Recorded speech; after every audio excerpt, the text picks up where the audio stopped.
Aloha interwebs, welcome back to my channel. Thanks for tuning in. Today's Friday, so we're going to do some gameplay footage. We're going to revisit the old Magic the Gathering Duels of the Planeswalker 2013. Kicking off some Steam footage for you guys, and kind of had to make sure I remember how to play this game, so I wasn't sure if I was going to do very well, but this is the next portion of the campaign, which is the Revenge Path. I've already made it all the way through the beginning of it, and I'm still trying to get caught up with my wife so we can actually play against each other, and I can fare better since she keeps unlocking all these cards.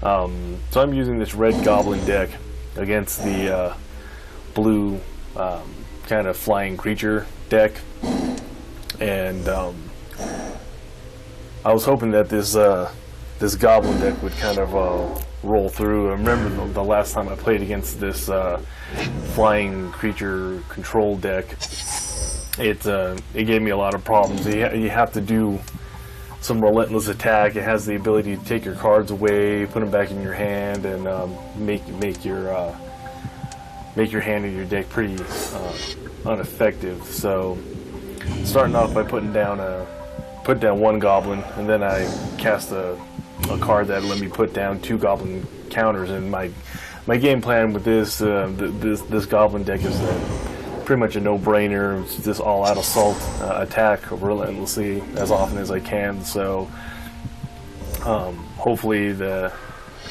power of this blue deck can't really stop it. The flyers, this particular Drake, you can sacrifice it to counter one of my spells, so usually they'll hold on to that for like something big, and keep putting down 1 land per turn, and just my goal is to throw out as many of these zombies as I possibly can. This zombie could be, not zombie, goblins.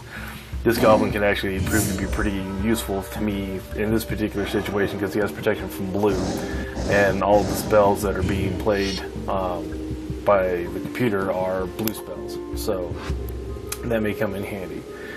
And I'm going to just keep attacking, and computer decides to take the damage. I'm always kind of leery about whether or not people take damage. You know, that you can see that they have cards in your hands, and that they can maybe do something instead of blocking, or do something to take your creatures away, something to make your attack less effective. So it's always interesting to see if they do throw a block at you or just take the damage. This particular Drake can only block flying creatures, which I don't really have to worry about at this point because I don't have any flying goblins on the table. And more land, more goblins. I can tap and use this special ability to tap him and discard a card, and then I get to draw a card just so I can start cycling through my deck a little bit quicker and start getting to some better cards. I don't know if I'll actually get a chance to use that ability, but it's good that it has it. I like this particular ability. Anytime I attack with this creature, it gets a +2/+0 for all the other goblins in play. So it makes him a big fat nasty creature when I attack, and I'm actually super surprised that the computer just decided to take that on the chin instead of sacrificing one of his creatures, which again, strategy wise, it could be to my benefit or to my detriment. I don't know at this point. So he's going to swing for a point well, actually 3 points. It's a 3/1 flying creature that I can't block anyway, and here's another one of those that creature can only block flying creatures, and since I don't have any flying creatures, he's probably going to attack with it every round until the game is over, because that's what I would do. Yet another goblin, and I would go ahead and use my goblin's ability to draw a card, and I was able to get this little guy in my hand, but I don't have enough mana to throw him out there. So again, keeping up with the theme of relentless attack, I'm going to send everything I got at him and see if he's going to take it or block it or what. And the computer is thinking, and decides to take it all to the face, and I win. I wasn't really expecting that. Still kind of curious as to what the computer's overall game plan was, but I'll take it. A win is a win. I switched decks for the next portion, this kind of it's basically an all-white control deck with the using the ability of exile. Whenever you exile something, you basically take it out of the game until whatever exiled you is destroyed, and then the card or creature or enchantment, whatever, comes back into the game. So the reason why I chose this deck against the green deck is because the green deck has huge giant monsters that can get really big really fast, and instead of trying to play like a direct damage deck against that, or play, you know, big fat creatures against big fat creatures, I thought maybe using this exile mechanic as a way to control the flow of their huge giant creatures. That's what I was going for. So hopefully that is what's going to pan out correctly for me as far as the strategy for this one. My real big huge concern right off the bat is basically this green deck getting as much land on the every turn as they possibly can. If they continue to set down, you know, at least one land every single turn, that could prove to be bad for me, because all of the creatures, the real nasty ones in this deck, cost a lot of mana to put out. So if they're able to have a lot of mana at their disposal, those big nasty creatures can come into play fairly easy. I just put a pacifism on the creature that just came out, which is a good opening, you know, second round move on my part, since that was a 3/2 creature and I have nothing up to block with yet, so he could literally just walk over and punch me in the face, and it won't take that long to get my 20 points of health down. So they're going to search their library for a land card, which again plays right into what I was hoping isn't going to happen, and them getting a crap ton of mana on the table. But I am able to match them land for land so far. And so far, right now is where we're going to start seeing that exile mechanics start coming into play. I already put a pacifism on one creature, which makes it so that that creature can't block or attack. And I just put a creature into play that allows me to exile a target creature, so I exiled their other creature. So right now, they have a creature that can't block or attack, and I have one that can. And they just threw out a fancy little nasty creature, 4/2 creature, and every time it attacks, all of his attacking creatures get a +1/+1 counter on it, and that means that his creatures will continue to get stronger and stronger every time they attack. So again, this is why I chose this exile deck, because hopefully I can start exiling some of these creatures and getting them out of my way, so I can start relentless attack. Basically, that's the only real way I'm going to be able to defeat this giant green deck, is if I can get to the point where I can relentlessly attack.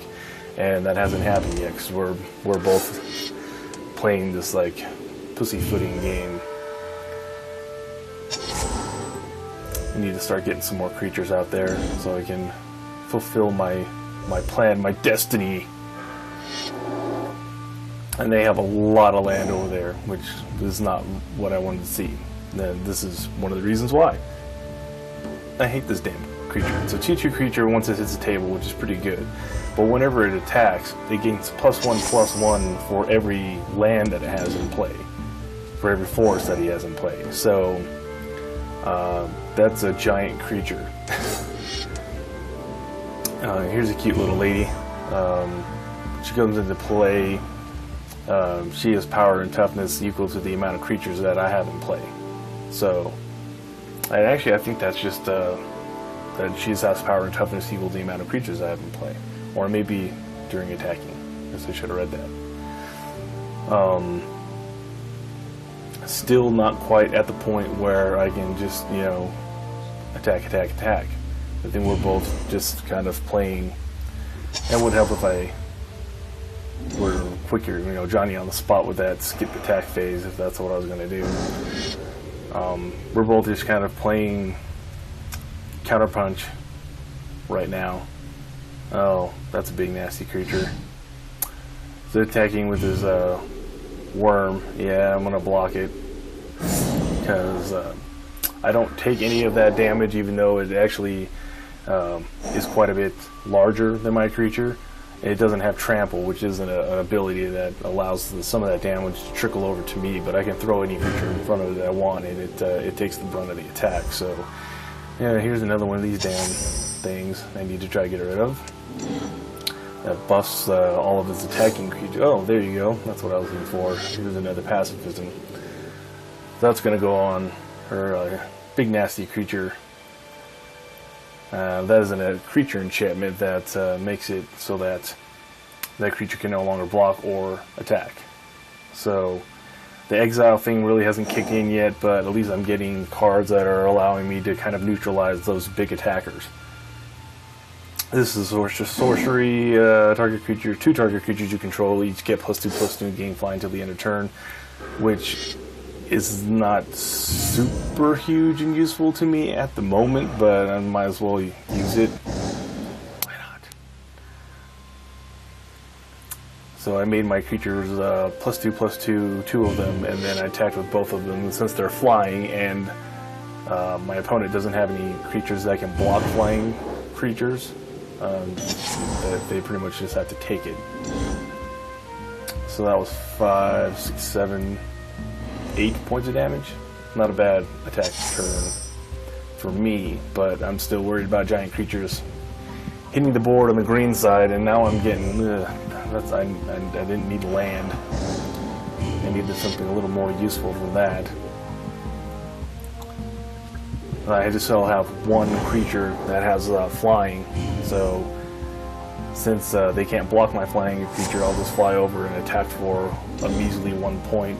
I'll take what I can get at this point. You know, that's how the relentless attack is gonna benefit, if you relentlessly attack every time that you can. So they're getting very much hosed at this point. Plenty of land on the table for them to do something to me, but they don't have the cards in their hands to put on the table. And then I just keep there was a successful exile, and I'll swing with all my rest of my creatures. And since both of them have pacifism on them, then they can't block my creatures, so they just absolutely have to take all of that damage right to the face. So that was actually kind of a clutch card there, that cleric being able to exile the one legit blocker that they had. Yeah, that was pretty much it. I could have put that in there. Maybe it would help me, maybe it wouldn't. But I kind of skipped over my phases there, and now I'm in my attack phase, so I wasn't able to cast that extra creature. So I'm gonna swing with everything since they can't block, and it's really pretty much game over. Can't do anything after that. So the exile thing, that deck worked. Not 100% the way that I wanted it to when I had originally picked that deck to fight the green deck, but the exile came in handy. It was clutch at the right moment to take out the creatures that were actually potentially able to stop me. So thanks for stopping by the channel and the webs. I appreciate it. Peace out. Enjoy the rest of your weekend. Don't forget to subscribe. Catch you guys at the next video.